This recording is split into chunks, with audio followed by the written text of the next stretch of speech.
It's been 15 years since the attack on the World Trade Center, and it seems that the world is finally ready to heal. And since laughter heals all wounds, this week SiriusXM announced the release of a never-before-heard George Carlin comedy special.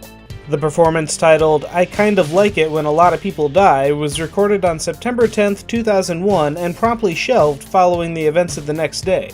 Carlin reworked some of the material into his other performances before his death, but this is the first time the whole special has been released to the public. SiriusXM aired the special on September 1st and has made it available on their app. Across the pond, there was good news for fans of classic Doctor Who. This week, the BBC announced The Power of the Daleks, the first adventure of Patrick Troughton as the second Doctor, will be released in an animated reconstruction.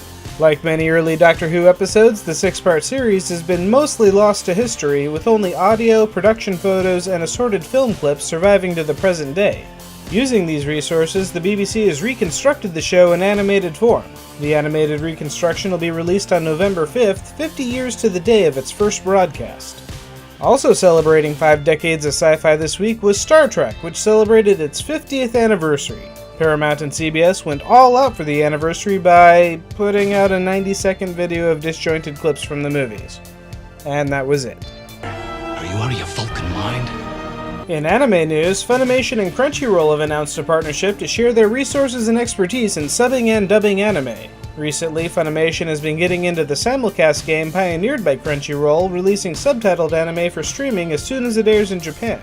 At the same time, Crunchyroll has been looking at dubbing the titles that they've licensed. Rather than compete with each other on both ventures, Funimation and Crunchyroll will collaborate instead. Starting this week, a selection of Funimation's catalog titles will make their way over to Crunchyroll for subbed viewing. At the same time, Funimation will start working on dubbing some of Crunchyroll's titles, including simulcast dubs, and distributing other Crunchyroll titles for home video release. And speaking of Funimation, the company will be hosting a limited theatrical release of Shin Godzilla next month. This reboot of Toho's city-stomping God of Destruction is co-directed by Shinji Higuchi, director of the Attack on Titan live-action movies, and Hideki Anno, creator of Neon Genesis Evangelion. Shin Godzilla will play in select US theaters from October 11th to October 18th. In video games, the big news this week was the announcement of the PlayStation 4 Pro. The upgraded version of the PS4 will start at $399, come with a 1TB hard drive, and, for the games that support the feature, run in 4K. Meanwhile, at the Apple event in San Francisco this week, while people mourn the loss of the iPhone's headphone jack, Nintendo announced that they'll be bringing Mario to mobile with Super Mario Run, a runner game that adapts Mario Bros. Style platforming to the touchscreen. And speaking of mobile Nintendo games, Pokemon Go is still a thing. Though the excitement for the app has definitely crashed since its heyday, Niantic is still rolling out updates and features. This weekend, Niantic took a step forward in solving the problem of training with the Buddy Pokemon feature. Selecting a Pokemon to walk with you will reward you with bonuses, including precious candy. Also coming out this month, the Pokemon Go Plus device will finally arrive on September 16th, giving your smartphone batteries a break by vibrating whenever there's a Pokestop or Pokemon nearby. Unfortunately, the Pokemon Go Plus device will not keep track of movement, so you'll have to keep your phone on while you're hatching eggs or walking around with your new Pokemon buddy. Over at Capcom, Street Fighter V still doesn't have an arcade mode, but the game is getting new characters. Urien rounds out the roster of Season 1 DLC fighters in this month's update. Hailing from Street Fighter III's Second Impact, Urien is a badass in a pinstripe suit that can absorb attacks and reflect projectiles. And finally, bad news for backers of Bloodstained, Ritual of the Night. The Kickstarted successor to Castlevania has announced its first delay. Originally scheduled for March of 2017, the project has been delayed to the first half of 2018.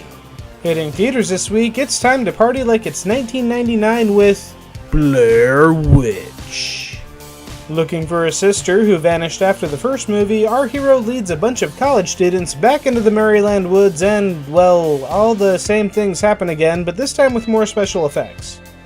Speaking of horror, on television this week, American Horror Story returns to FX for its 6th season. Unlike past seasons, this year the show is keeping its theme close to the chest, instead producing a wide range of truly creepy imagery. Finally, in video games, Path of War is a Trump supporter's dream come true, assuming they're smart enough to understand turn-based strategy. In this game, you literally take back your country by wrecking a path of destruction from coast to coast.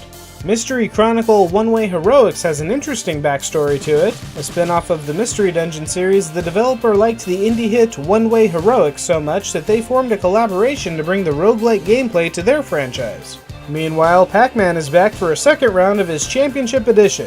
Long removed from the classic days of 4 ghosts and a handful of power pellets, this game has you gorging on spirits with increasingly colorful results. And speaking of the undead, the original Dead Rising is hitting Steam. Go back to the beginning with Frank West for a port of the original open-world zombie survival game. And finally, Rive crosses bullet hell with platform shooters as you traverse levels with a crazy amount of firepower going both ways. Over on the 3DS this week, we have Dragon Quest VII: Fragments of the Forgotten Past. A 3DS remake of the original Dragon Warrior 7, this game came out in Japan in 2013 and is finally making its way to American shores.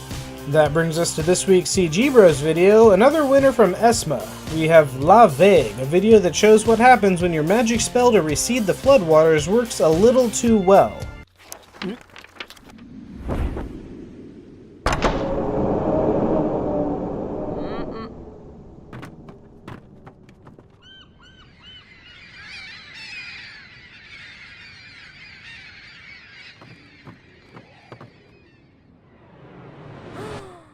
Mais qu'est-ce que t'as fait?